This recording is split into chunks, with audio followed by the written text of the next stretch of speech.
Today we're going to be looking at forces in collisions, which is a separate science topic only. Our learning objectives are to explain the dangers caused by large decelerations, estimate the forces involved in typical situations on the road, and estimate speeds, accelerations, and forces for large decelerations on the road. I'd like you to imagine for a second that I throw a ball at you, a nice soft sponge ball. You'll probably be able to catch it, and it's unlikely to cause you any harm. Now, think about the same situation again, but this time instead of throwing a soft foam ball, I'm going to throw a hard cricket ball, or maybe a hockey ball. Imagine the difference. Why is one far more dangerous than the other? It's all down to the deceleration of the ball. The soft sponge ball has plenty of time to decelerate as it squashes into your hands. In contrast, the cricket ball has to stop almost instantly, which requires a much bigger force. This is all down to the equation F equals ma. The equation F equals ma means that for a fixed mass of ball, the force that's needed to stop the ball is directly proportional to the acceleration or the deceleration. The bigger the acceleration, the bigger the force needed to stop the ball.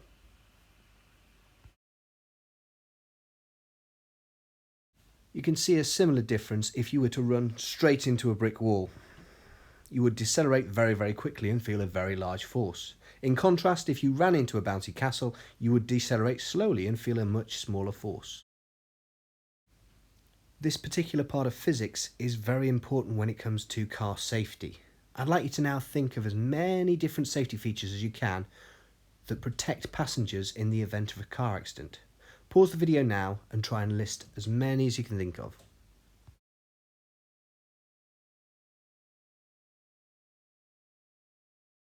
Two of the most obvious safety features are seatbelts and airbags. In fact, you can see the airbags in this photograph. Two safety features that you may be less familiar with are side impact bars, which protect the driver and passengers in the event of a side-on collision, and crumple zones. And if you look at the picture in front, you can see that the entire front of the car has crumpled inwards, and that has increased the amount of time that the collision is acting over and therefore reduced the force on the passengers and driver. We're now going to look at some of these safety features in a little more detail. Now, typically in a crash, we would expect the car to come to a halt very quickly. In contrast, a passenger will continue to move forwards with their speed initially. It is only when they collide with the dashboard that they would then slow down very rapidly, and this would result in a very large force. To avoid these large forces and the injuries that they will create, cars are now fitted with airbags. The airbag deploys as soon as the car is involved in a collision. Much like the soft squishy ball we looked at earlier, the airbag is able to exert a force over a longer period of time, and as a result, the force that the person feels is smaller. I'd like you now to write a short paragraph to explain how seatbelts can protect people in the event of a car accident. If you find this difficult, turn to page 222 to find out more information about it. Pause the video now and finish your paragraph. We're now going to look at a situation where a car is accelerating and try and calculate the force on the passenger. The passenger has a mass of 70 kilograms and the acceleration of the car, and therefore the passenger, is 6.6 meters per second squared. The first step in most mathematical problems is to write down all we know. We know the mass of the person is 70 kilograms and the acceleration of the car is 6.6 meters per second squared. Then we substitute these values into the equation F equals ma to find the force. A mass of 70 kilograms times an acceleration of 6.6 meters per second squared gives us 460 newtons. Now we're looking at a slightly more complex situation where a car is travelling at 31 meters per second. It collides with a motorway barrier and comes to a halt in 2 seconds. We need to calculate the acceleration and from that find the force on a child of 50 kilograms. As we did last time, the first step is to write down what we know. We know the speed is 31 meters per second initially, the time is 2 seconds, and the mass is 50 kilograms. To find the acceleration, we need to use the equation change in speed divided by time, or change in speed over time. And the change in speed is just the initial velocity subtracted from the final velocity. Remember, the final velocity is going to be 0 because of the collision. So 0 minus 31 gives us minus 31. By dividing our change in velocity of minus 31 meters per second by 2 seconds, we get an acceleration of minus 15.5 meters per second squared. The minus sign shows us that the car is slowing down, and in this case, slowing down quite quickly. Now to find the force, we just use the equation F equals ma. So the force would be equal to the child's mass of 50 kilograms times the acceleration of minus 15.5 meters per second squared, for an overall force of minus 800 newtons. Now we've got some questions for you to try. Everyone should be able to do at least the first 2 questions, but if you want to stretch yourself, have a go at the extension question as well.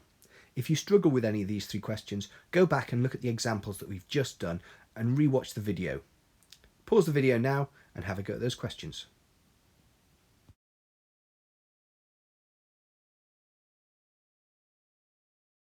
And here are the answers.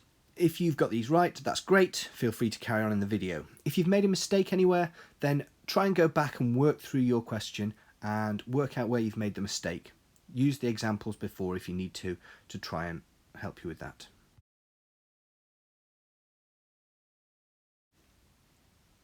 Sometimes we describe force and acceleration in terms of g, or g-force. 1g is equivalent to an acceleration of 10 meters per second square, the normal acceleration that you will feel on Earth. Now, if you were to experience 30 meters per second squared as an acceleration, that would be described as 3g, 3 times the Earth's gravity. I'd now like you to try and estimate the g-force or acceleration for various different situations. You don't have to write these down, but if you're not sure, pause the video and give it a bit of a think.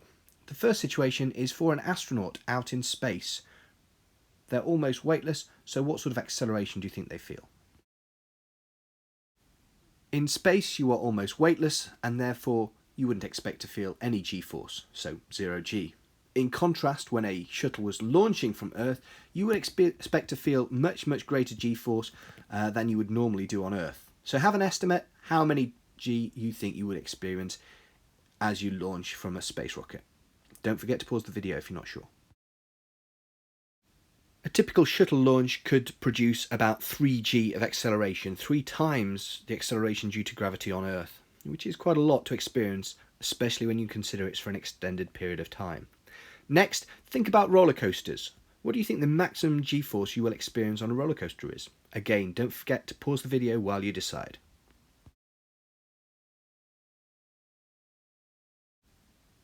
.3g is fairly typical for the maximum g-force that riders will experience on a roller coaster ride, although it can go up to 4.5g, or on some roller coasters even 4.7, but much more than that and it becomes very dangerous. It's also only for a very short period of time, as long exposure to g-forces can again become dangerous.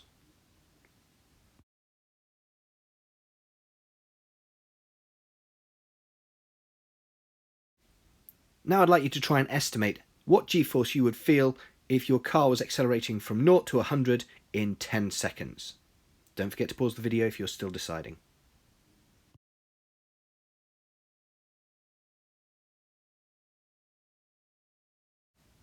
A value of 0.28g may seem quite low, but remember, for day-to-day accelerations we want to keep those values low. Smaller accelerations means smaller forces, and that keeps us safe. The next question is, what do you think the g-force experienced on an aeroplane takeoff is going to be? Pause the video if you need to.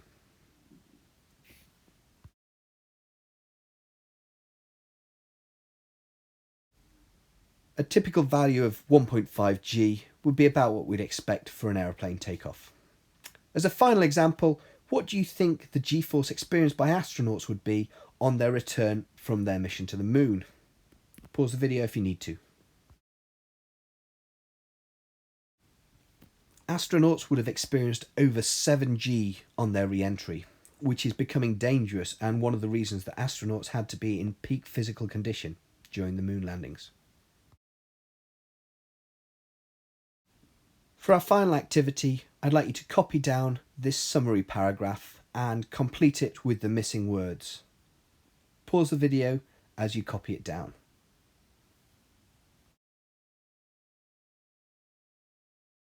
And here we have the answers to the paragraph. Please go through it and check your work. Make sure you've got it right, and if you haven't, just correct it. Pause the video if you need to while you're doing that. And finally, I hope you found this useful. Thank you.